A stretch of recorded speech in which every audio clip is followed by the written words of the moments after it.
C'est assez étonnant comme véhicule. Le véhicule est assez épuré, je trouve, dans les formes, assez joli, une silhouette assez fine. C'est assez neuf, c'est jeune, ça rend bien. Et pourquoi pas dans nos villes?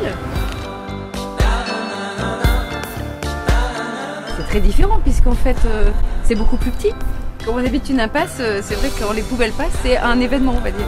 C'est vraiment le gros avantage, c'est surtout le voir en centre-ville, je pense. C'est beaucoup moins impressionnant en volume, en taille. Par rapport aux autres ils sont lourds, assez mastodontes, il est assez fin, quoi, c'est assez agréable. Il est agréable à voir et puis surtout il fait moins de bruit. On n'entend pas à 6h du matin. C'est surprenant.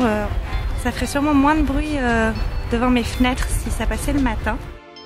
Quasiment pas de bruit. Donc ça c'est le gros avantage, c'est-à-dire que on peut tourner en ville le matin très tôt sans réveiller le voisinage. Le véhicule fonctionne à air comprimé et c'est vraiment innovant pour un groupe comme nous, Wheeler Propreté.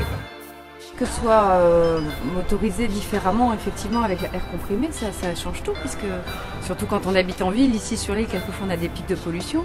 Ce genre de véhicule, ça y est, a priori, on va pour le diminuer. Il est très écologique, surtout par son moyen de propulsion. Donc l'air comprimé qui ne rejette aucune particule.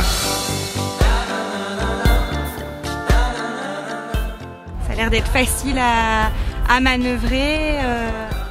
Peut-être plus de visibilité pour le conducteur, c'est moins dangereux pour les piétons qui passent à côté et tout ça. Il y a moins de risque de se faire renverser par un camion et par rapport aussi au point de vue humain, puisque là les chauffeurs sont plus abordables.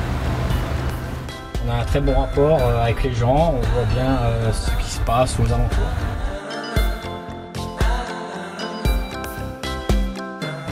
La cabine est plus accessible que les bennes traditionnelles.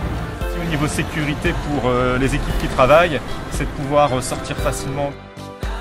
Le véhicule était vraiment bien conçu, très bas. Pour descendre et monter, c'est vraiment intéressant.